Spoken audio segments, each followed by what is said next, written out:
Today we got a full slate for you guys coming here to you live from Weeside 91.5 FM in Richmond, Indiana, Richmond's public radio. I'm Tyler Smith. It's 4:01. The weather outside, man, it's a little bit of a cold one out there. 18 degrees, kind of cloudy, a little bit breezy, so stay warm out there. It's going to get colder throughout the night and throughout the entire weekend here going on. But the NFL slowing down this week. It's Pro Bowl weekend, so not too much going on. You got the Super Bowl coming up next week. Last weekend, we had the AFC Championship games. And to be honest now, it's kind of the slow season a little bit, or that slow week, if you know what I mean. We're just trying to get through it, get going to the Super Bowl, just trying to stay alive this week. This week, really what happens a lot is a bunch of off-season talk, off-season moves. We're looking ahead to free agency, trying to see what's going on out there. And today, that's what we're going to do. Throughout the first hour, we're going to recap the conference championship games from last weekend between the Chiefs and the Bengals, the Eagles and the 49ers. And then we're going to move on, and a little bit of a preview of the Kansas City Chiefs taking on the Philadelphia Eagles in the Super Bowl out there in Arizona. But then we're going to move on into free agency in the second hour for the most part, talking about what should these teams do. What's the head coaching search look like? We're going to talk about the Colts and what they should do. Should they trade up? Should they trade down? Is Jeff Saturday going to be the next head coach? Who knows? As well, we're talking about what's going to go on around the league. What needs to be done with these teams? What trades can really shake up the league? But to start off the show today, we're going to talk about Tom Brady, the GOAT. If you didn't hear yesterday, Wednesday the 1st, Tom Brady retired, quote unquote, for good, according to Tom Brady. Tom Brady has been a guy, love him or hate him, he was great. You have to acknowledge that at least. And a lot of people out there have very mixed feelings about the man, but I love that guy. Throughout my childhood, throughout my life growing up, he was doing everything, man. I just grew up watching Tom Brady throwing the ball around, leading his team to championships, leading his team to winning seasons in New England, and then for the last little bit in Tampa Bay. And it felt like a little part of me died the other day when I heard that Tom Brady was retiring. Last year, I didn't cover the story. I didn't talk about it. We did a show, but we said we're not talking about Tom Brady because I had that gut feeling Tom Brady was coming back. I love Tom Brady, and I didn't think he wanted to go out. But now, seems like he's going away for good, unfortunately. I would love to see him come back. Talking around people, some of my sources, they know, it seems very likely that Tom Brady is not coming back next year. But it also, you can't believe it until September, October, when the training camp's done. We're in the regular season, and Tom Brady is not on a football team. You just have to wait until then. But for now, it seems like Tom Brady's done. He's stepping away. I wish he would have went out on a better slate, a better notice, and a better ending, a little bit more of a storybook ending. You want to see a storybook ending for someone as great as Tom Brady. You want to see him go out on top like Peyton Manning did. You want to see him go out with a better season, just not getting dismantled by the Dallas Cowboys at home for the Tampa Bay Buccaneers. But it's a shame. Unfortunately, he's walking away. And to be honest, you can't blame the guy. He's been in the league longer than I've been alive. And I love that man. He's been in the NFL 23 seasons. I just turned 21 the other day. This was my quote-unquote birthday present hearing Tom Brady retiring. And it was not a pleasant birthday present, to say the least. Tom Brady finished this year, you wouldn't say at the top of his game, but also he's not at the bottom of the league either. By Tom Brady standards, maybe a down year, you'd think. But throughout the NFL, tied 14th among quarterbacks with his 77.5 PFF grade. Pro Football Focus, their new analytics company, they're kind of growing a lot. And really, you need to be taking a look at them for those deep dive analytics and things like that. His highest grade, in 2006, he produced a 98.4 PFF grade. And that just comes down to just being elite. Are you a good quarterback? What are you doing right? Are you doing the correct things on the field? Is this pass, should it be completed? Did you complete it? Did this pass, you throw this ball, man, no one should catch that. That should never be a complete pass, but you do it more than someone else. All those things are accumulated in this PFF grade. The PFF grade is kind of my go-to rather than looking at QBR and quarterback rating, things like that. There's a lot of different skewed statistics out there, but nonetheless, Tom Brady, if you look at any of those, had a good season. Was it a Tom Brady peak season? No, it was not, but it was still a pretty good season for Tom Brady. This year as well, a little bit surprising. Everybody says, he's going to get older. He can't hit the deep ball. He was tied 14th among quarterbacks this year with 36 big-time throws. And, that's big time. That's big time. When you hear big-time throws, he was ranked fourth in the league in big-time throws. That means stepping up in a big moment, throwing the deep ball, hitting the right play, making the right play. And Tom Brady, he's going out, man. He's going out as a 7-time Super Bowl winner, 5 Super Bowl MVPs, 3 league MVPs, and he's certainly going to be a first ballot Hall of Famer. Certainly going to be a first ballot Hall of Famer. This man had 3 separate Hall of Fame careers. Field Yates tweeted out a very similar tweet last year, but he tweeted it out again this year.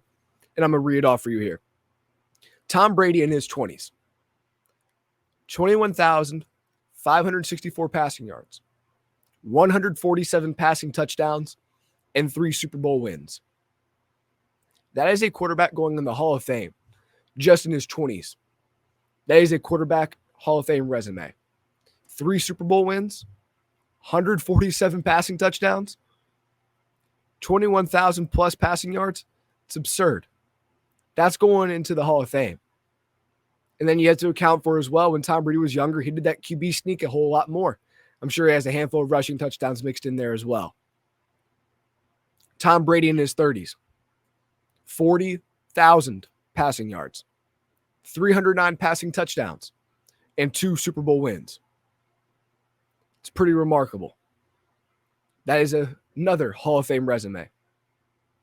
And now, in Tom Brady's 40s, 27,632 passing yards, 193 passing touchdowns, and 2 Super Bowl wins. That is a Hall of Fame resume in each decade, no matter how you look at it. Tom Brady, throughout his career, was always a top 5 quarterback in the league, no matter what. No matter what, he was a top 5 quarterback. When you take a look at him, there's other people that are saying, I don't know if I want Tom Brady because he's not as mobile. He's not as this. He's not as that. Trust me, that man is that in all of it. It's just the way he works, the way he goes, something about him ticked differently than other guys in the NFL. The TB12 method, eating the avocado ice cream. Everybody makes a joke about it. Everybody's memeing him for it, but he's eating the avocado ice cream. He's doing all the plyometrics, doing all this, doing all the next gen stuff, doing all the next phase this, the weird stuff that no one does. But it works for him. It worked for him, and it prolonged his career. It allowed this man to play in the NFL longer than I've been alive. It allowed this man to play in the NFL for 23 years. And not only play in the NFL for 23 years, but played the most important position in the NFL for 23 years. And I know the league's gotten different over the years. Got a little softer on quarterbacks as of late. But he still played through multiple different eras for 23 years and dominated. That's the key word here, dominated. Tom Brady, whenever he stepped on a football field or when he was a quarterback of a team, that team was instantly put into the conversation of potential to win the Super Bowl. No ifs, ands, or buts about it. Tom Brady's teams were always around. The 28-3 comeback against the Atlanta Falcons.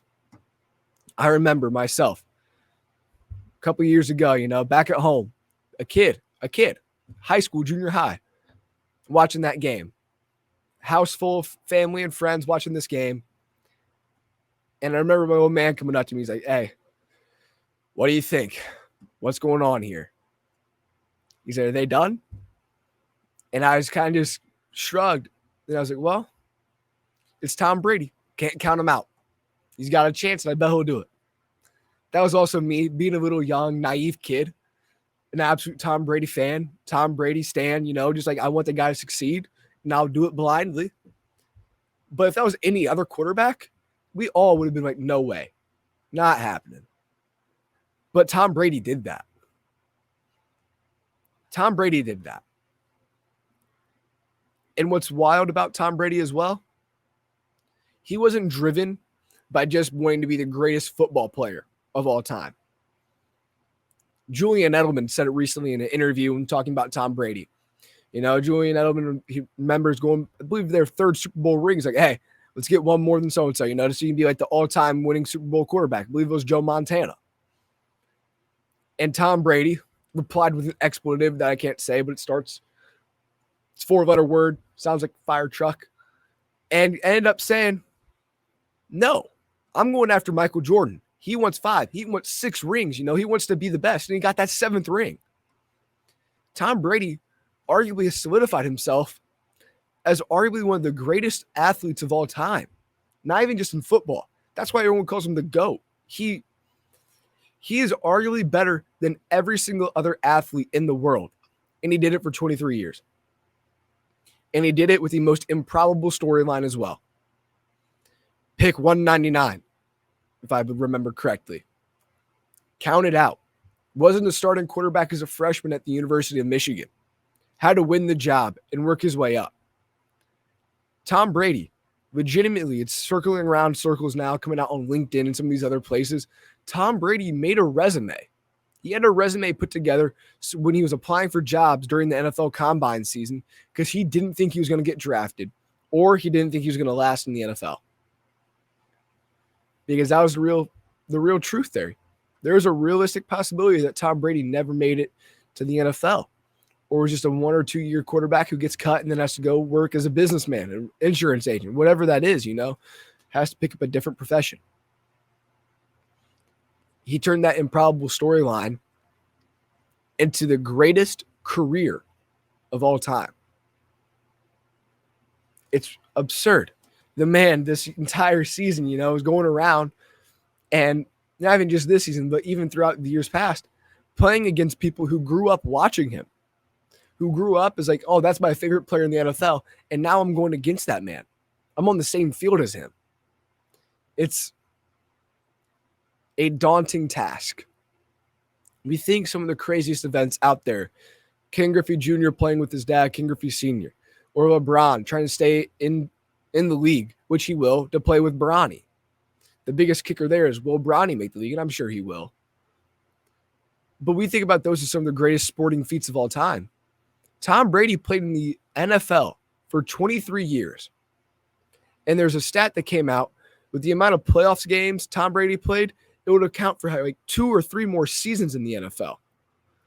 It just shows the sustained amount of greatness that Tom Brady was able to achieve.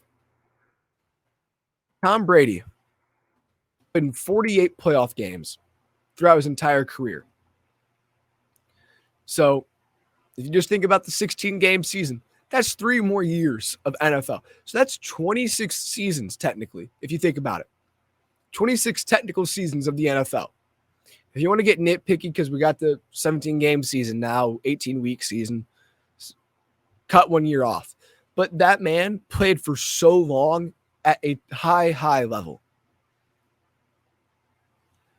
And his story, it wasn't gifted to him. That's what you have to think about. We have these quarterbacks who are the number 1 pick. They step in right away. They're deemed for greatness all the way. Tom Brady wasn't that guy. He was not the supposed to be hero. He was never written in as the hero in the script. He shouldn't have been the hero. But he became more than a hero. He became the greatest of all time. And that is absolutely remarkable. And that is why Tom Brady is often thought about in such a high light. And everyone hates Tom Brady. You either love him or you hate him, as I mentioned earlier. They hate him because of how good he was. There's not a single thing this man has done off the field that could lead towards hate. He's done it throughout his entire career at the highest level. And the only negative throughout his entire career could be this season when it got a little ugly. He went through a little public divorce. He went through the divorce. That got a little ugly. Stories started coming out. Stories started flying. He started missing a couple training camps. But the man was in the league for 22 seasons at that point, going in year 23, and life hit him. He's a 45-year-old man. Things are going to happen. And he needed to take care of some things. But he still showed up and put in the work and was a top quarterback in this league, even with all that nonsense going on. Still showed up every day and tried to dominate and get better every single day. And it is so hard. Think about your 9 to 5. Going in every day. I need to get better. I need to do this better every single day for 23 years. And then you're the best for 15 of those years at least, and you still need to find ways to get better. It's tough. It's a mental grind. It's a mental block. And that's what Tom Brady was able to do. He was able to dominate for 23 seasons in the NFL over his entire career. I know he didn't start his rookie year, but he was able to play in a span of 23 seasons, grinding to get better. And it's commendable. It's remarkable. So to Tom Brady, I just want to say thank you. And now that you guys just got my 15-minute rant on Tom Brady, we're going to shift gears into the Bengals and Chiefs, Eagles, 49ers, And we're going to dive into the Eagles 49ers game first because this is how we're going to roll. They played first. They got that earlier game. And there's a little bit of less of a story here in comparison to the Bengals and Kansas City Chiefs. So when we take a look here, Philadelphia Eagles destroyed the 49ers 31-7. But the box score doesn't really tell the whole story, if you ask me. Philadelphia Eagles are heading to the Super Bowl. Shout out Jalen Hurts.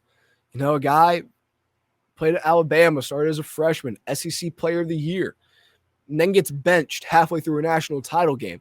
And is the best teammate ever. It is the first person to celebrate with Tua Tagovailoa when he throws an absolute bomb in the backcourt to Devontae Smith.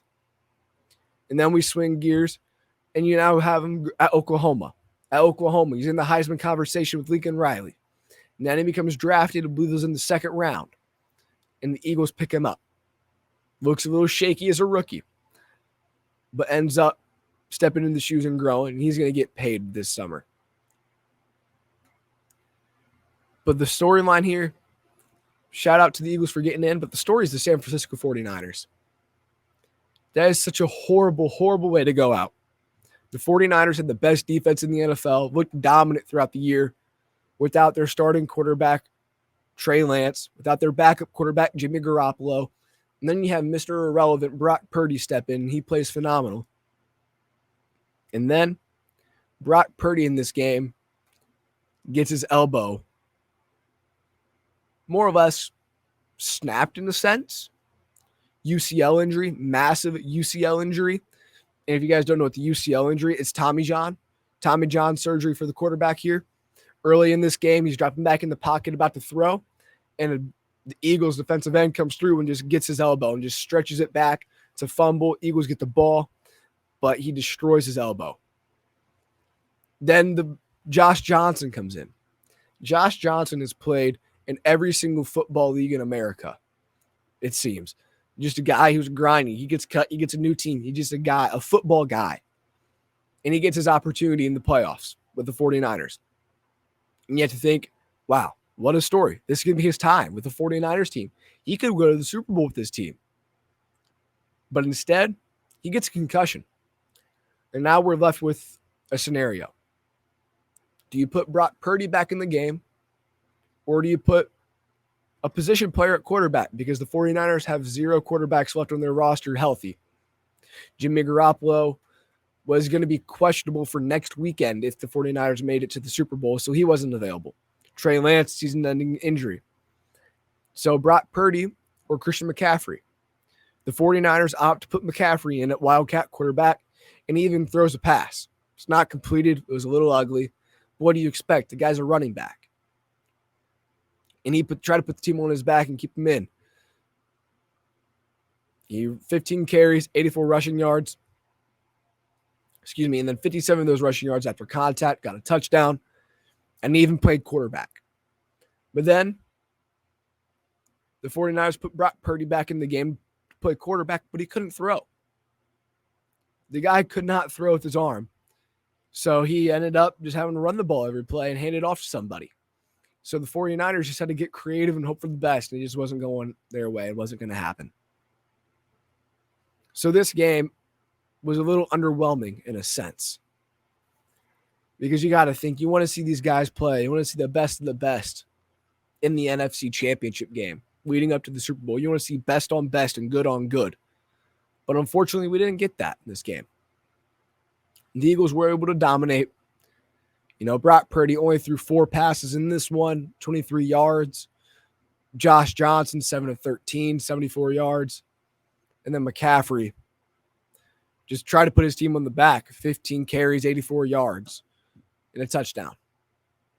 Just try to put the team on his back and hope for the best, but unfortunately, injuries were too much.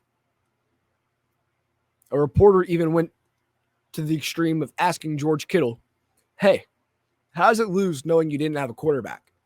You don't ask the question. We all know it's horrible. It's a silly question to ask, but unfortunately, the 49ers season comes to an end at the hands of the Eagles, but more or less to the hands of their own downfall with injuries and their own health concerns. But the Eagles still get the job done. It's not like the game was given to them. They still had to show up and play. But the Jalen Hurts, 15 to 25, 121 yards. He does well. And then you have Miles Sanders going out there for another 40-plus game. 2 touchdowns. Jalen Hurts getting a rushing touchdown. And a massive play early on in this one. A big ball going on the left-hand sideline. Jalen Hurts drops back, throws the ball to Devontae Smith. I think it was a 4th down or a big-time 3rd down conversion. I want to say it was a 4th down. And Devontae Smith goes up and snags this thing one-handed. Replay shows that it should not have been ruled as a catch. Eagles hurry up. They get the ball snapped before we can get to the review. But nonetheless, the Eagles played well in this one. The Eagles' offensive line showed great. The Eagles' offensive line faced their best defense they'll face in the playoffs, but as well in the Super Bowl. 49ers defense is significantly better than the Kansas City Chiefs defense. So that's what we have going on now. And what helps the Eagles here is they get a couple weeks. Jalen Hurts can get healthy. He's had that shoulder issue. He's played through it. I'd say he's nearing 100%, but he will definitely get to 100% now that he's able to recover a bit more with this extended break. But the same thing goes for the Kansas City Chiefs as we switch gears. The Kansas City Chiefs defeat the Cincinnati Bengals 23-20 at Arrowhead Stadium. And this one hurts. This one hurts for all Cincinnati Bengals fans out there. The Cincinnati Bengals and Kansas City Chiefs all week long talking trash, doing things. The Cincinnati mayor put out a video, if you haven't seen it, put out a video asking for Joe Burrow to take a paternity test to see if he was Patrick Mahomes' father, which is a bit outlandish, but he did it nonetheless. But Joe Burrow and Patrick Mahomes are 2 of the best young quarterbacks in this league. You can imagine that these 2 guys are going to be like the Peyton Manning, Tom Brady of this era, but you just don't know how it's going to shake out. But it very well could be. Burrow made 2 big-time throws in this one, while Mahomes only made 1 kind of big-time throw that I think of. But what impressed me the most about Patrick Mahomes in this one was his ability to stay in the pocket and perform. Patrick Mahomes has a massive ankle injury, high ankle sprain that he's been going through. And you might be asking, like, oh, Tyler, like, he had to stay in the pocket. Why was that impressive? Because Patrick Mahomes is normally a guy who has to be mobile, has to move around a bit more. And he ended up not moving around at all, really. He only made 1 big run, and there was the controversial call there at the end of the game. I don't think it was that controversial. I think it was a foul. Was definitely an unnecessary roughness, a late hit, but it shouldn't have happened. The Bengals should not have been put in that situation, in my personal thoughts. But Patrick Mahomes stepped up and played big in this one. He sat in the pocket and he played. He was a pocket passer to the extreme. And he did amazing. But one of the X factors in this one was Chiefs defensive tackle, nose tackle, Chris Jones. Was absolutely dominating and an absolute pain for the Cincinnati Bengals. The Kansas City Chiefs defense kind of took a notebook page from the Los Angeles Rams last year and Sean McVay on how they used Aaron Donald in blitz and pass coverage, where he's going to try and fake out sometimes and then slip back into the pocket and try and get a sack. It was just Chris Jones was a dominant force in this game. He notched 7 pressures in this one. He's just a dominant force. He pressured Joe Burrow 7 to 10 times in there. That 7 pressures to me seems a little low because I felt almost every single play I was sitting there, I'm like, man, Chris Jones is going to get after Joe Burrow if he doesn't get rid of it. But Chris Jones ended up having a 90-plus rated performance and was the highest graded player in this game. And that takes a lot to be the highest graded player as a defensive tackle. You often see quarterbacks get this, or a wide receiver who maybe has a massive multi-touchdown game, not a defensive tackle or a nose tackle. That shows you how dominant and impressive Chris Jones was in this one. Trent McDuffie and Jalen Watson stepped up in the defensive backfield, which was extremely impressive, and stepped up in coverage. And those are some guys that have gotten kind of destroyed by the Bengals in the past. I hate to say that for my Kansas City Chiefs fans, but it is nothing from the truth. But Patrick Mahomes, that's the story we see here. Patrick Mahomes and Chris Jones, just dominant performances in this one. Joe Burrow, 26 of 41, 270 yards, 6.6 yards per attempt, 1 touchdown, 2 interceptions. Those 2 interceptions definitely changed the game. You know, the Bengals do not fare well when Joe Burrow turns the ball over more than 2 times in a game. And that's what hurts. But then you have Patrick Mahomes on the other side of this thing, 29 of 43, 326 yards passing, 2 touchdowns, and 1 massive run. On the rushing side of things, Joe Burrow, 4 of 30, long of 14, got out there in a couple plays when the pocket was just kind of held up on a couple of those. Pocket was held up, but the Chiefs dropped everybody back in coverage and nothing was going on. Burrow just had to take off and gain a couple yards. Whereas on the other side of Kansas City Chiefs, Isaiah Pacheco, Jerick McKinnon played well. I think Isaiah Pacheco is someone to watch out for in the Super Bowl, because Isaiah Pacheco is a hard-running running back. He's going to get up the field. He's going to be a very influential player in the Super Bowl. Don't expect him to have a ton of yards. That's not how he plays.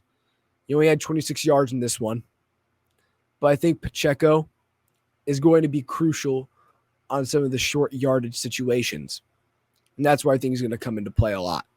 Just hammering the ball up the middle on a 3rd and 1, a 3rd and 2. So the Chiefs can start airing it out. Or maybe on a 2nd and 1.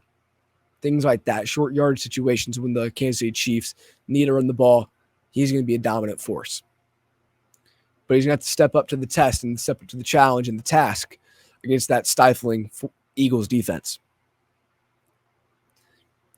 But what's kind of scary here when we talk Kansas City Chiefs, Cincinnati Bengals, is a recent story surrounding Joe Mixon. Joe Mixon recently was charged with, I want to say, menacing. I'm not too sure what the actual term is here. But Joe Mixon is in some deep trouble. Because Joe Mixon had filed a charge against him because he was apparently waving a gun in the face of another individual. The story's a little gray out there. It's not as clear,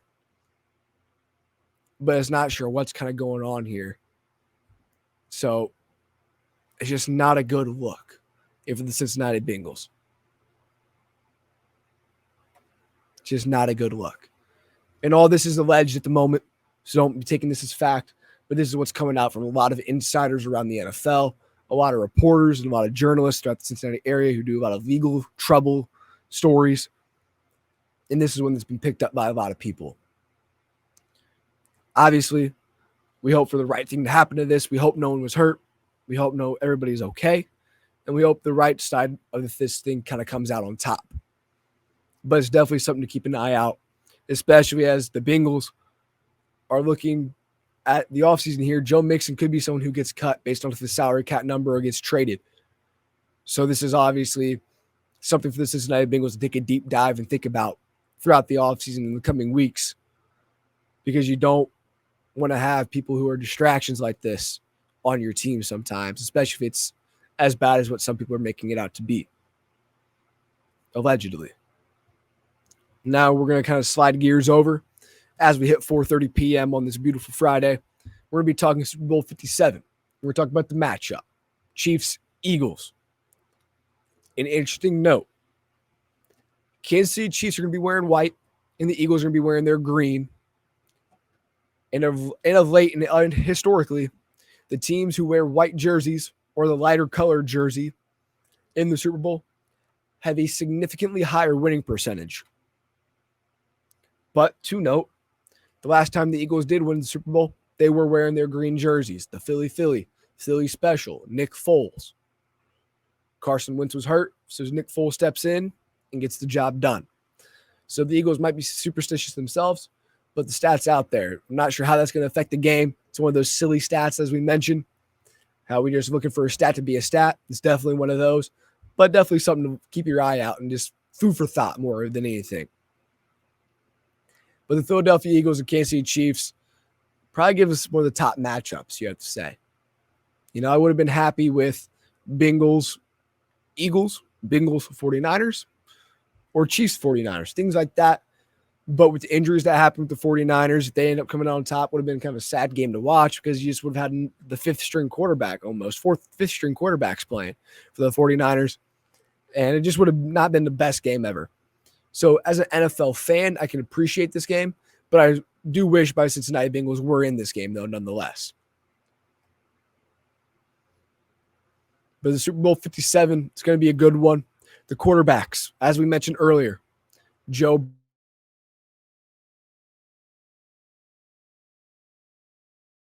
there. Mahomes has been the higher graded quarterback this year by PFF, and he's been the better passer as well.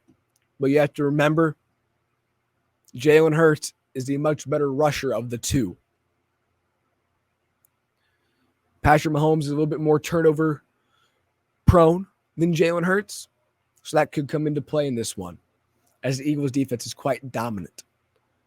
Well, as we mentioned earlier, the big question is going to be about Patrick Mahomes and his ankle heading into this one. That high ankle sprain normally takes about 4 to 6 weeks. High ankle sprains are no fun. I've never suffered one, but I've had teammates in the past, and I know other guys throughout the NFL and the other leagues around the world who suffer from these injuries, and they are detrimental, and they hurt you for quite some time. So you can tape it up and do what you want, but it's still going to be hurting. So that's got to be a big concern for the Kansas City Chiefs. But you got to give the edge in the quarterback position to the Eagles. Not to the Eagles, but to the... A lot of people are going to say the edge is going to go to the Chiefs with Mahomes. But I'm going to Eagles here on the edge with Jalen Hurts. I like Jalen Hurts more than Mahomes. And it's kind of a silly, why you like Jalen Hurts. Mahomes is obviously better. Jalen Hurts is hungry. He has a chip on him, chip on that shoulder. He's just a guy who wants to succeed. And I'm not saying Mahomes doesn't, but look at Jalen Hurts' track record. Alabama, dominant. He gets benched for a bad half. He flips, goes to Oklahoma, and has a Heisman-worthy season. I like something about Jalen Hurts, coach's kid, a grinder, and someone seeking their first Super Bowl victory. And the reason why I'm going to give the Eagles the edge in this one is that defense. The Eagles' defense is quite dominant and stifling. The Philadelphia Eagles are dominant. The Chiefs struggled against the Cincinnati Bengals defense.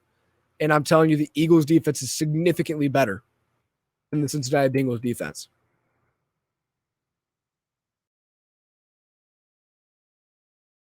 Philadelphia Eagles throughout this entire season are one of the best statistically of all time. You have to take back and look of late. They're one of the best defenses of late that we have seen. On defense, the names you got to watch out for is Hassan Reddick. Hassan Reddick and Josh Sweat. Fletcher Cox is a bigger star. He's going to be influential in the run game and stopping the run game. But Hassan Reddick's the guy to watch out for. Hassan Reddick is going to get a sack in this one. He's going to get multiple sacks in this one. He's going to be an influential player. Hassan Reddick is going to be dangerous in this one.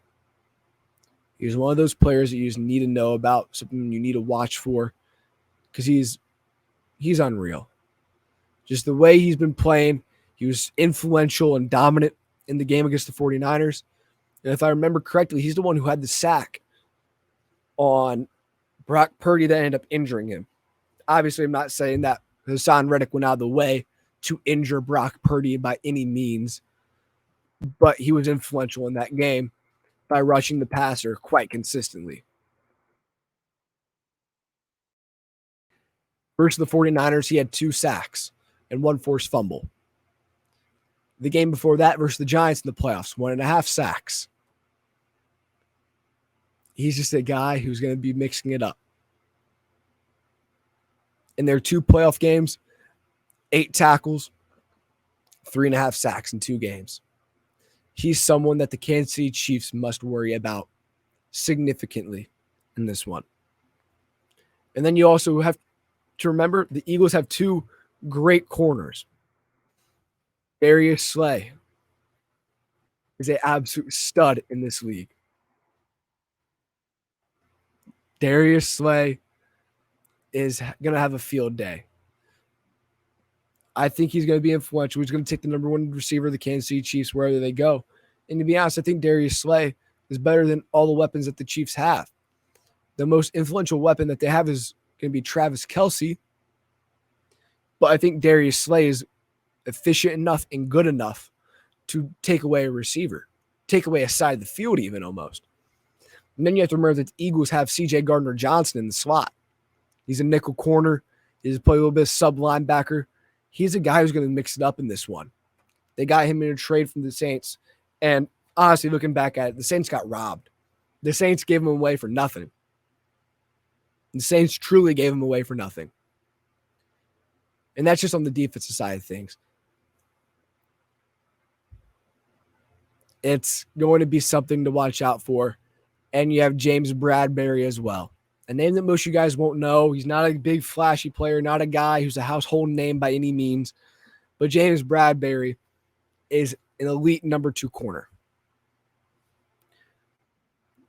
He has 3 interceptions on the season, 17 pass deflections, which is 3rd in the NFL. That's something to look out for. 17 pass deflections and pass breakups. And versus the 49ers, he did very well. Did very well in coverage. In their moments, he was tested because you have to remember the 49ers didn't really throw the ball a lot due to the circumstances, but he did well when tested. And that's going to be a concern if you think about it for the Eagles. You weren't tested a lot in the past game, but I wouldn't worry about it too much. That might be a story, you see start developing next week. But that's one I want to be stressing about or worrying over. The Eagles defense is going to be quite dominant in this one. Then when you flip the script and look at the offensive side of things, as we mentioned a moment ago, Jalen Hurts, a great quarterback. He's going to do well. I'm excited to see how he plays in his first Super Bowl appearance. He's my prediction for Super Bowl MVP as well. Miles Sanders, a veteran running back, one of the best fantasy backs in the NFL this year. You have A.J. Brown, wide receiver of the Tennessee Titans formerly that the Philadelphia Eagles traded for on draft night, and that move keeps looking better every single day. The Philadelphia Eagles went out and traded for a star wide receiver, a true number 1 wide receiver, and they got him. And he's done well. They've won that trade, and that's an example of someone going out and getting somebody to win. And I love that. Team's committed to winning. Who cares about the draft picks? Just let me get a star, and that's what they did. The Titans ended up drafting Treylon Burks with the pick, who they're saying could be like A.J. Brown. But why get a could be when you could have it? And then wide receiver 2 is Devontae Smith. Devontae Smith, if you remember, dominant wide receiver at Alabama.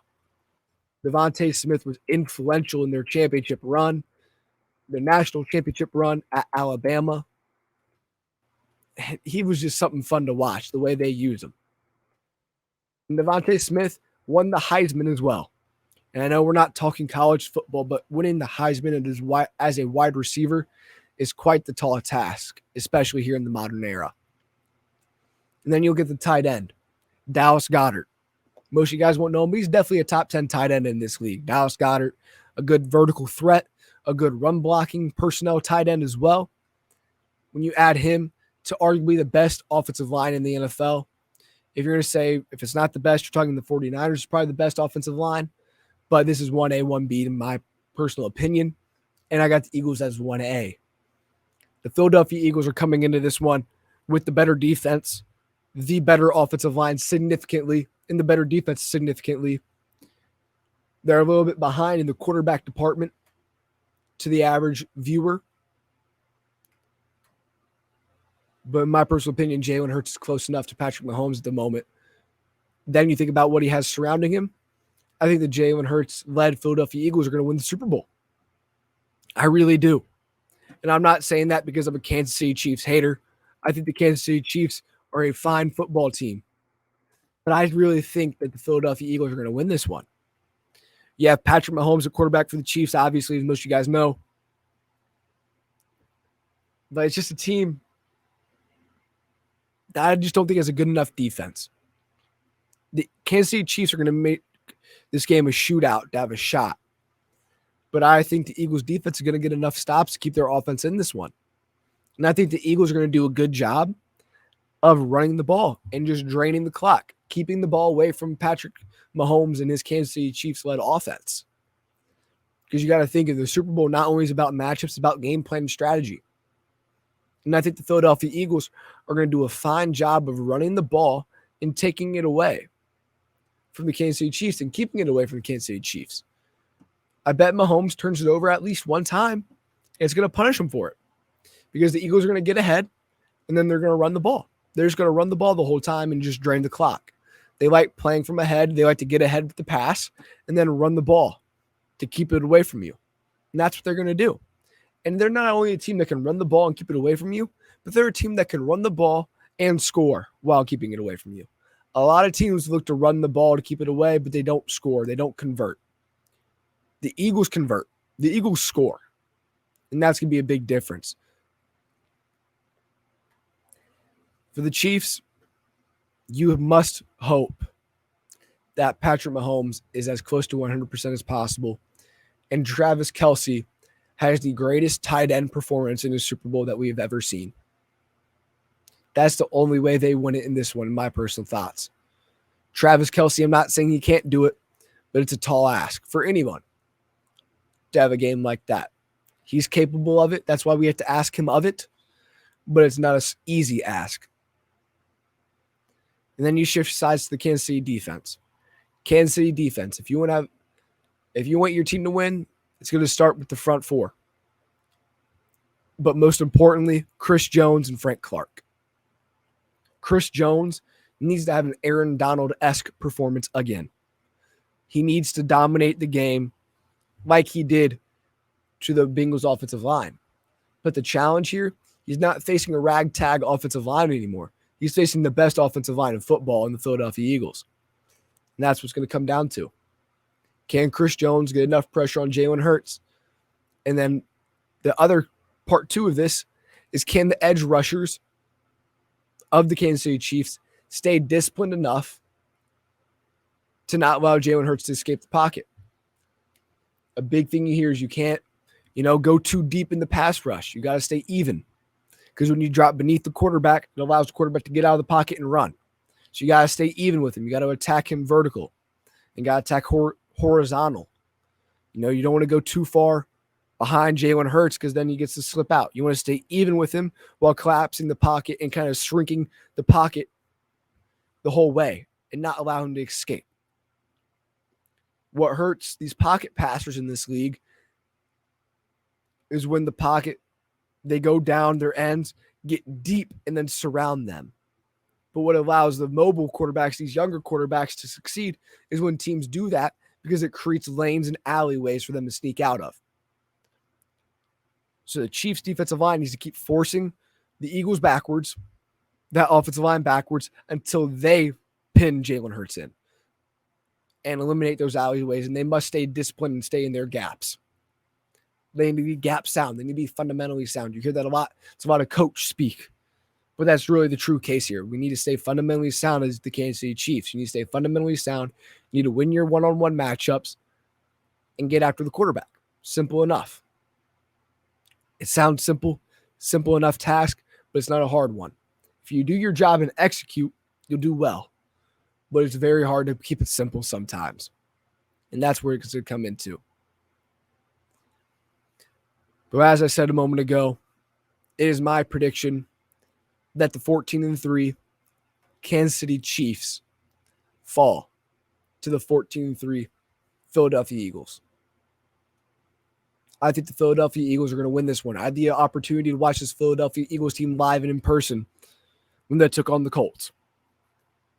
This Philadelphia Eagles team is something different. And the way Coach Sirianni of the Eagles has worked with an instrumental, influential run game, being able to get those short yard situations all the time. They've done a kind of a unconventional QB sneak, where it looks like they line up in that prototypical like QB knee formation. You got your guys down on the offensive line. You got them with their hands in the dirt. You got Jalen Hurts under center. And then you have a tight end and a running back right next to you. And you have your running back a little bit deeper. And you normally just do that. Snap, grab, knee. And you have those two guys next to you just in case something crazy happens with the snap and they fumble. So you can fall on it at the end of the game. And then you have your running back deep just in case some freak thing happens and the ball spills out behind you. But instead, what Nick Sirianni and his team are doing is they snap the ball. They have Jalen Hurts start going forward, and they have three guys get behind Jalen Hurts. The running back, tight end, fullback, tight end combo there right on his hip, and the running back from behind all run in and just shove him forward. And this play has been effective. They've gained 8, 9, 10 yards sometimes doing this. One of them just a yard or a couple inches. That's going to be influential. Can they stop that? Because the Eagles are able to get short, manageable situations. And honestly, the Eagles play a lot of 4-down football as well. If it's going to be a 4th and 1, the Eagles are going to go for it because they know they're going to get that 1 yard, that little QB shove, QB sneak play 90% of the time. It seems like they're getting it 90% of the time. They line it up, you're like, crap, they're going to get this one if you're going against the Eagles. So honestly, the Eagles are playing 4-down football in most situations as long as they're in the 40, their own 40, the 50. If they're in plus territory, they're definitely going for it. But even in their own territory, if they're near plus territory, they're going to go for it. So that's why I think the Eagles are going to win this one. Jalen Hurts in that run game are going to be too much, and that Eagles defense is going to get a stop or two and force a turnover against the Kansas City Chiefs, led by Patrick Mahomes. And this leads us into 4:50-ish, going in towards the second hour. We're going to take a 5-minute break, play some tunes for you guys, get some good music for you, take a quick break. When we get back from the break, we're going to be talking NFL free agency. We're going to be talking about the head coaching searches and the head coaching hires that have happened over this week, while also discussing what some teams should do here in free agency as well, moving towards the NFL draft in addition. It's Keeping It Real with Tyler Smith on WeSide 1.5 FM, Richmond's Public Radio. Stay with us.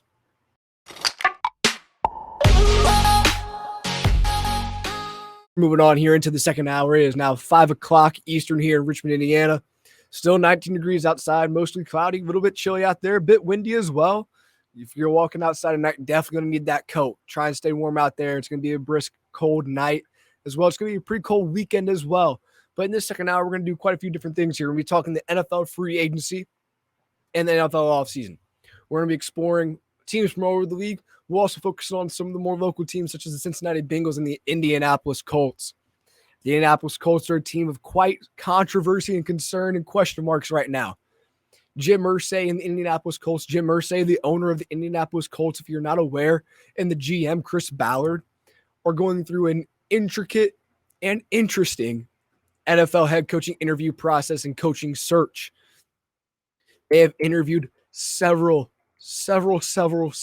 head coaches and a lot of candidates. It's going into round 2, round 3 of the NFL coaching carousel with the Colts, just trying to find who the next guy is going to be. Previously, the interim head coach, Jeff Saturday, he was hired to be the interim during this season as they fired Frank Reich, who is now the head coach of the Carolina Panthers. But the Colts head coaching search has been quite interesting. It seems that the front office is bringing in new candidates, new people every single day to try and win this job. But what's going on the other side of things is Jim Irsay, he loves Jeff Saturday. So it's basically every day what's coming on, and according to rumors and reports, is who can impress Jim Irsay more than Jeff Saturday. In Jim Irsay's mind, he wants Jeff Saturday, but he keeps being told by everybody else not to hire Jeff Saturday. So he's like, fine, bring me someone who you think is going to be better than him. And that's what's happening right now. They're comparing everyone. Well, Jim Irsay is comparing everyone to Jeff Saturday. And Jeff Saturday is in the ring of honor of the Indianapolis Colts. He's a legend in the Indianapolis Colts. And he did a serviceable job as an interim head coach this year. You know, there are moments where he did not do well. Poor clock management, gave up the biggest comeback of all time in the NFL this year. But he's a guy who's been around the NFL for a long time and had a lot of success in the NFL. So you have to imagine eventually he might be able to figure it out, but he just doesn't have the experience under his belt yet. But there's several people who are big names for this job that have better experience and better qualifications almost than Jeff Saturday. Really, Jeff Saturday, the only thing he's got on the competition is the fact that he was an Indianapolis Colt, and Jeff Saturday is beloved by Jim Irsay. That's all he's got going for him, really. But you have all these other people as candidates now. You have a couple in-house candidates like Bubba Ventrone. He's the Colts special teams coordinator, and he's been there for 5 years. And he's routinely boasted as the league's top special teams coach. And he's a former player, great leader, and that's what kind of seems to be those categories for the culture. They want great leaders and great men to be in the head coaching position here. And the Colts head coaching job is one that really doesn't come available a lot. So I think that's what Jim Irsay is trying to have such an intricate process here alongside Chris Ballard, because they don't want the Colts to be one of these dumpster fire franchises where every year, every 2 years, they're hiring a new head coach. They want to find somebody and be done with this for the next 20 years, hopefully. And that's what the Colts are trying to do here.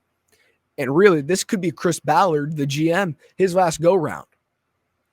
I was at the Colts and Eagles game, as I mentioned before the break, and I was up in the box, and I heard some words by Chris Ballard that I cannot repeat over the air about this loss and about the franchise and about the front office and about the coaching staff. It was along the lines of the same old Colts, da-da-da-da-da, da-da-da-da-da, and a bunch of other words that I cannot say. But he was very expressive and extremely, let's say, angry with what was going on in the front office and beneath him as well in the coaching staff and the coaching department of the Indianapolis Colts. And then the next candidate is Shane Steichen, the Philadelphia Eagles offensive coordinator. This could be a decent hire. OC of the Eagles, team that's in the Super Bowl. And this could be part of the reason why the coaching search is being drug out. Because you can't hire him as your head coach still, because he's still coaching and he has a Super Bowl on the line. So you have to imagine after a week of the Super Bowl. So the Super Bowl, we got that not this Sunday, but the next Sunday. So in almost 16-ish days, I believe, if I'm doing my quick math here right, about like that. So maybe here in 3 weeks, we might see if that's Shane Steichen's going to be the option here. That's why we might see him get hired. But he's an OC for the Eagles. He has Philly's offense running great. And he could really do some things. The Colts are a very suitable job to an extent because they have a lot of pieces on this team. But it's about, do you want to keep them? The offensive line underperformed. It was underwhelming this year. But they have a great offensive line with a bunch of high-level players such as Quentin Nelson. And you have one of the best running backs in the NFL in Jonathan Taylor. You have one of the best defensive players in Darius Leonard on the other side of things. And you have a couple of young defensive backs in the backfield, in the defensive secondary, in that backfield as well. So it's not like a horrible team. You're not walking into a horrible situation that needs to be rebuilt. And you have a lot of bit of flexibility as well. You have a decently high draft pick, and you can come in and pick your quarterback. And if I'm the Colts, I'm trading up, trying to get the number 1 overall pick and draft Bryce Young or CJ Stroud. I personally would go for Bryce Young, but a lot of people have the Colts projected to get Will Levis.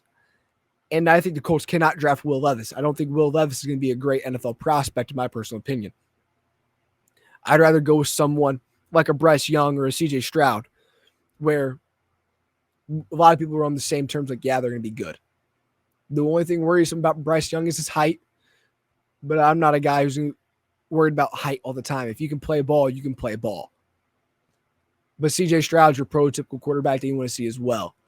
And if you go with either one of those guys and they're a bust in 3 or 4 years, no one can fault you for taking them. But if you pull Cleveland Browns, and draft like a Johnny Manziel way too early, when everyone's saying don't draft the kid, he's immature and not going to be able to handle it, that's a different story. When you go out and jump at somebody who's not as good for the position, that's when you get hit and hammered. No one's going to blame you for taking Bryce Young, who seems to be the overall number 1 selection no matter what. If you take him, no one's going to be mad at you if you end up seeing Bryce Young become a bust because you did what was supposed to be the right thing there. Then another option for the Colts, Ben Johnson. He's the offensive coordinator for the Detroit Lions. That Detroit Lions offense was humming this year. Could be a very interesting hire there as well. But the person I think who would be very well suited for this job and built for this job is Aaron Glenn. Aaron Glenn is a dark horse candidate. I don't think he'll get it, but he will be a great head coach in this league down the line. Aaron Glenn is a former defensive back, a great defensive back nonetheless. He was a strong defensive coordinator this year for the Lions. The Lions defense, I know you're going to say it, they rank dead last in the NFL. But Glenn is an extremely talented player, and is super smart. He's super smart and intellectual in this game and is a guy who commands respect. And I think he very well could do a lot of good things here. And he's also has an interesting background too. When you think about it, he was a guy who started off as a scout and has been a GM in some other lower level football leagues. So he's a guy who kind of knows the game. I mean, he also played the game for quite some time. And I think he could be a very interesting hire. I know Aaron Glenn, you see it on paper, their defense was horrible for the Lions, but he also didn't have a lot of talent around him. You know, probably the best player on the defensive side of the ball there for the Detroit Lions was rookie out of Michigan, Aiden Hutchinson. When you only have one star player and one good player, it's tough to do something. I'm not saying none of the players in the Detroit Lions are good on the defensive side of things. They're just not elite. They're not high level. You can take someone from every team in the NFL and they would probably start for the Lions at X, Y, and Z positions. They'd start all over the ball, except for maybe Aiden Hutchinson. So this Lions defense can improve if Aaron Glenn comes back next year as defensive coordinator. But I think Aaron Glenn would be my choice as a hire here for the Indianapolis Colts almost, if you don't get some of these other guys that we mentioned earlier. And a name that always going to come up is Eric Bieniemy, offensive coordinator, Kansas City Chiefs. But I hate to say it, but he's been a guy who's been interviewed a ton for head coaching jobs over the last 5-6 years, you know, of the Kansas City Chiefs' success. And he's never been hired. And I wonder why that is. There's a lot of reports out there saying a lot of different things, so there's just a lot of speculation, a lot of people taking shots in the dark, so no one really knows why he's not being hired. But he's definitely a smart mind. But a lot of people are also looking at, is it really Bieniemy or is it Andy Reid? And they don't know what that is, and taking a flyer because you don't know if it's him. The downside, if you're the Indianapolis Colts, of hiring a defensive coach is you need to get a coordinator on the offensive side of things. And you need a defensive coordinator as well, but a defensive head coach is going to have his hands much more involved in the defensive side of the ball. So if you hire a guy like Aaron Glenn, you need to go out and get a good OC, offensive coordinator. But what stinks about having a really good offensive coordinator is every 2 years, they're going to get poached. They're that good. They'll be getting a head coaching job somewhere. So every 2 years, it's almost like a restart with the offense. We have to cycle through again. So that's why you see a lot of teams go for these offensive-minded head coaches, because you can go out and get a defensive coordinator and move on with your life. You can go out and get a guy who fits the scheme, or you can just promote an assistant. On the offensive side of things, it doesn't really work out like that. Offense is a little bit harder to develop a system and a process. Whereas on the defensive side of things, once you know your system and know your process, you can step up to the plate and do pretty well. Play calling is the biggest thing to learn. And I think offensive play calling is much harder to learn than defensive play calling.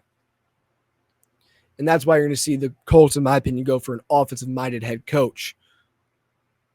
And I think it's going to be Jeff Saturday being rehired, or you're going to end up seeing Shane Steichen.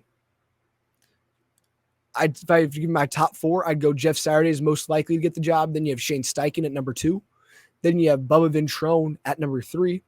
Special teams coordinator, guys that have been in the building and done a good job. The only downside of that is, you know, you have to get coordinators that have called plays before on offense and defense for him. But he's highly respected inside the organization, so you have to imagine his name's up on that list. And then at number 4, you have Aaron Glenn. And Aaron Glenn is number 4.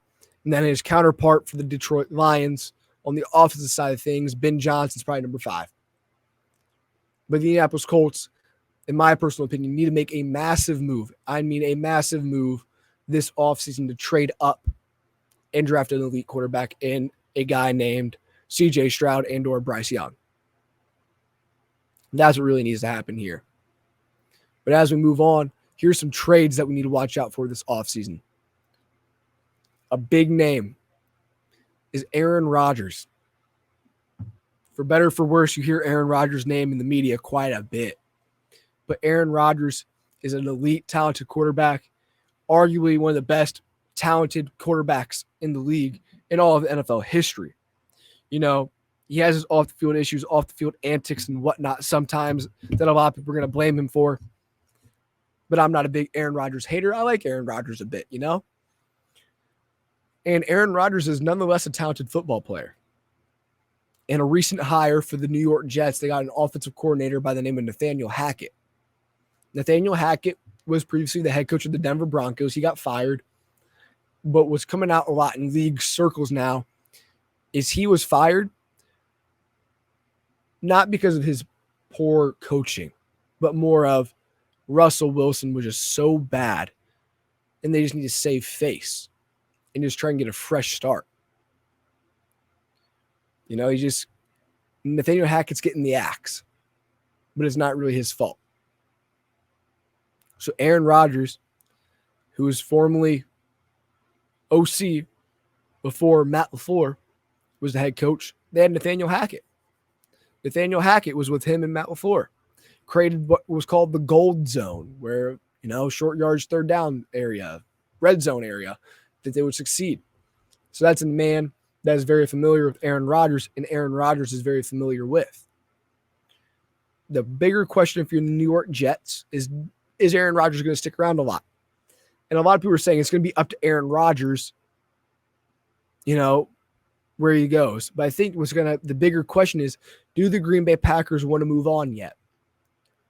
Move on from the Aaron Rodgers process. And that's what's going to come down to. I think Aaron Rodgers has made it clear enough on several platforms that he wants to be in Green Bay, but he's not held to Green Bay. He's open to the idea of moving on, but he would prefer to stay in Green Bay. But if you're the Green Bay Packers, you had a situation like this a little bit ago. Not a little bit ago. Almost 15 years ago, you think, between Brett Favre and Aaron Rodgers. You draft a young quarterback when you have a guy playing at an all-pro level. And it's just about when does he get his chance. And that's exactly what the Green Bay Packers did again. They draft Jordan Love in the first round. They trade up to draft Jordan Love in the first round. Then Aaron Rodgers goes on to win 2 COVID MVPs. And Jordan Love is kind of waiting in the backside. Just, will I get my shot? Who knows? But the Jordan Love era, if you're the Green Bay Packers, has to begin, if you think. You put a first-round pick on him, and you have to imagine that, like, we need to see what we got in our guy. But I'm also one, if it was me, I'm trying to bring Aaron Rodgers back. I know we haven't had a lot of success, but it's not because of Aaron Rodgers. We need to bring Rodgers back, and I need to build a team around him. I need to build a defense. I need to get him weapons, and they just haven't done that of late. And that's what makes me think that they're going to move on from Aaron Rodgers. Do I think that's the right decision for the Green Bay Packers to do? No. But they've done it before. And they've already laid out all the precedent over the last few seasons that they're wanting to move on from Aaron Rodgers. And I think that's what we're going to see here. And I've also think we've seen some regret by the Packers because they don't know if Jordan Love is ready, but they have to find out. So they might move on here this offseason. And Aaron Rodgers is most likely not going to the 49ers. That's been a big rumor. And he actually got asked about it at the Pebble Beach Pro-Am, which is a golf tournament full of celebrities and athletes and stars. And he said, yeah, 49ers not happening. So if he gets traded, it's most likely going to be to the New York Jets, which is a big flyer out there. And if he gets traded to the New York Jets, they are instantly in the AFC Championship hunt, in my personal thoughts. Because you have Aaron Rodgers and the New York Jets, Joe Burrow and the Bengals, Kansas City Chiefs, Mahomes, and probably the Dolphins, you know, as those guys out there that could probably be the best teams in the AFC. And then we move over to another guy who's been a little questionable, Lamar Jackson. Lamar Jackson, what are you going to do? What are we going to do with him? He was hurt. Does he want to come back to the does he want to come back to the Baltimore Ravens after how everything went down this year? I don't know if he will or wants to. So Lamar Jackson is a big question mark around the offseason here. And there's a lot of discussion about the franchise tag. There's 2 franchise tags now. And there's always been, but you just don't hear about it a lot. There's the exclusive franchise tag, which is a little bit of a higher price, but the team gets that player no matter what. Then there's the non-exclusive franchise tag. The non-exclusive franchise tag has been kind of talked about a lot because a lot of people didn't really know is a thing. But the non-exclusive franchise tag is you pay your player, you give them the non-exclusive franchise tag. He is yours. He's your player. You save some money. You don't have to pay him as much. This is what you see a lot of teams do with players at less impactful or important positions. Pat McAfee actually broke it down with Ian Rappaport on his show. Pat McAfee was the punter of the Indianapolis Colts. He received a non-exclusive franchise tag. An non-exclusive franchise tag means they're franchise tagged to that team. They're paid at a rate determined by the NFL for 1 season, fully guaranteed. But the non-exclusive means any team can trade for that player and they get them no matter what if they give up 2 first-round draft picks. And then once their 2 first-round draft picks are submitted to that team, they're to get traded. That team who gave up the 2 first-rounders gets the player, and then they're free to negotiate a more long-term deal if they would like to. But if you're giving up 2 first-round draft picks, you're most likely trying to sign a more long-term deal. You don't want to give away 2 first-round draft picks for 1 season with a player. And that's going to be something to watch out for. Will the Baltimore Ravens put a exclusive franchise tag, which means that he's all the Baltimore Ravens and he just needs to sign it, or he can't play? And then there's a non-exclusive where they can get 2 first-round picks for him. So here are your 2 avenues if you're the Baltimore Ravens. You sign Lamar Jackson to an exclusive, and then you trade him for more than 2 first-round draft picks. But that'll be a little bit tougher sell because some teams are not going to want to do that, which I think is silly. I think you trade for Lamar Jackson. If you can get him, you give up whatever you can. But if they go with a non-exclusive franchise tag, there are going to be teams chomping at the bit to land him, such as the Detroit Lions, the Carolina Panthers, anybody in this league, the Atlanta Falcons. Anyone would improve by having Lamar Jackson. There are only a handful of teams out there where I wouldn't take Lamar Jackson. So it's definitely a big story to watch out for this offseason. Now we're going to talk more about the 49ers. I know we've talked about them quite a bit today because they were in the NFC Championship game. They had a strong season. But Trey Lance might be on the trading block because the 49ers just saw Brock Purdy go out and ball. And they're not sure with Trey Lance, but they know what they got in Brock Purdy to an extent. But it's just something to look out for. I'm not saying that's going to happen. But the UCL injury Brock Purdy suffered in the NFC Championship game is going to complicate some stuff. Before the injury, he was going to be QB1 next year. But with that injury, Brock Purdy might be questionable to be ready by training camp in week 1. So Trey Lance might be sticking around. But with that said, Trey Lance is a starting caliber NFL quarterback, and a lot of teams might be looking to trade for him. The 49ers could go out and sign a veteran quarterback just to guide the ship until Brock Purdy's ready. But don't see the 49ers shop Trey Lance. They will listen to Trey Lance, but they're not going to go out offering Trey Lance. That's the big thing to remember here. The 49ers will listen to teams, inquire about Trey Lance, but they're not going to go out and shop him. And if I had to give Trey Lance a landing spot, if he were to be traded, I don't think he will be traded, but if he were to be traded, watch out for the New Orleans Saints. And maybe number 2, the Carolina Panthers. I think those are going to be the 2 potential most likely landing spots for Trey Lance. And we've already spoke about Aaron Rodgers on the move and the Las Vegas Raiders and Derek Carr. There's a lot of people saying the Las Vegas Raiders are going to trade Derek Carr. But here's why I say Derek Carr does not get traded. Derek Carr's contract situation is extremely unique for this situation. He has a high cap hit, and a cap hit means how much a team has to pay a player, that guaranteed money. So if the Las Vegas Raiders were to trade Derek Carr, A team would be receiving Derek Carr, and that team, in their eyes, is thinking Derek Carr is not worth his cap hit or the amount of money we have to guarantee to him. So a lot of teams don't want to trade for Derek Carr. Or if they trade for Derek Carr, expect this trade to be worth almost nothing. Like the Raiders will get almost nothing in return.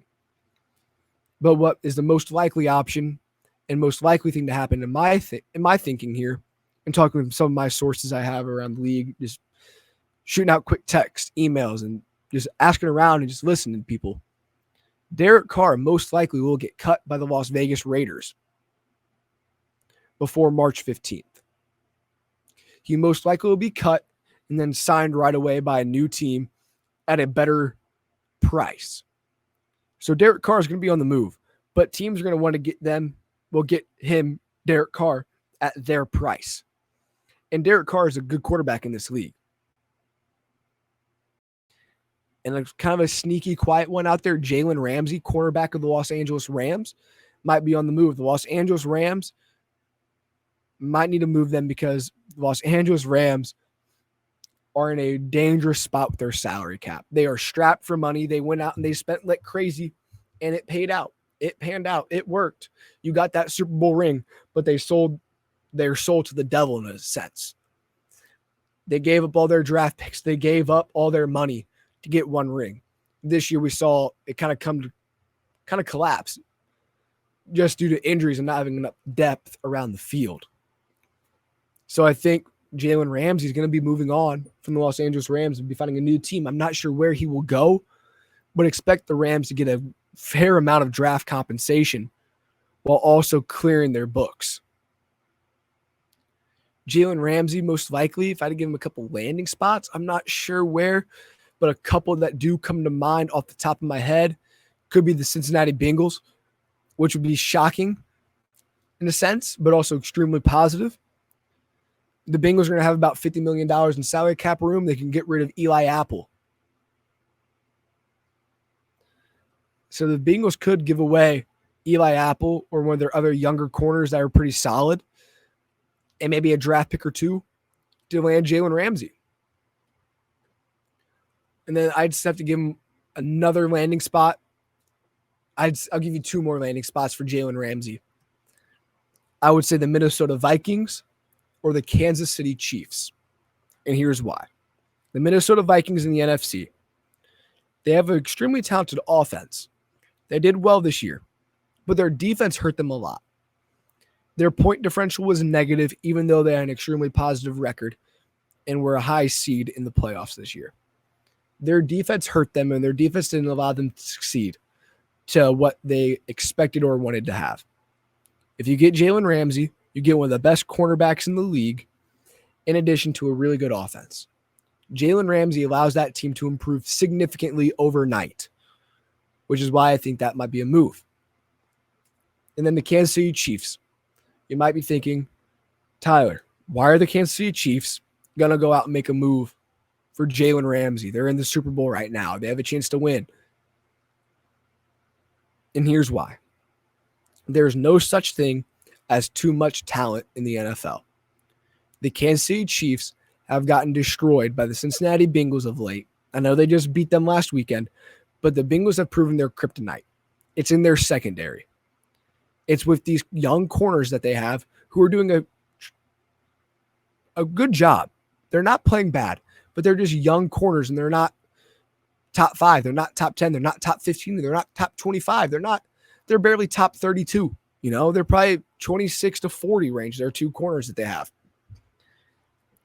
If you go out and land Jalen Ramsey, you're landing a top 5 corner no matter what. And that bolsters your defense significantly. And now you put the 26, arguably probably like 26 to 32, you know, your original cornerback 1, CB1 to CB2, cornerback 2. And now you have two top tier corners. And then you have an elite third corner. And that's what you need in this league. You need to have an elite corner at the position number 3. And then you have to have good at number 2 and number 1, obviously. But the more good corners you can have in this pass-heavy league, the more equipped you are to win. And the Kansas City Chiefs could do it. The Kansas City Chiefs want to win. They want to do whatever it takes to win. So that's why I can see them moving on. And then lastly, I'd say here was what we got going on right now. DeAndre Hopkins. This is the story we're kind of head out on today. DeAndre Hopkins, D-Hop. One of the best receivers in this league, an extremely underpaid wide receiver as well. He signed his new contract a while back and was a really good contract for wide receivers at the moment. But the league's had a completely different shift to where now like wide receivers are getting paid almost quarterback-esque money with guys like Jamar Chase, Justin Jefferson, Mike Williams, and all these guys, Devontae Adams, Tyreek Hill. Like those guys are getting broken off and paid significant amounts of money. And DeAndre Hopkins sees that. DeAndre Hopkins is as good as those guys. He's in that conversation. He's going to be a wide receiver 1 next year somewhere. And he was traded out of Arizona. He's over Kyler Murray. He just wants to get to a new landing spot. And if I have to give you a spot for DeAndre Hopkins to get traded into, I think DeAndre Hopkins most likely is going to be traded somewhere where they need a star wide receiver. And it's going to be the Chicago Bears and New England Patriots. And if he stays out of those two teams, it's the Baltimore Ravens if they keep Lamar Jackson. But overall, the NFL slate has been quite hectic, and we're going to preview on the next week's show. Eagles taking on the 49ers. Until next time, I'm Tyler Smith, host of Keeping It Real. I got the Oldies show coming on next. Have a good one.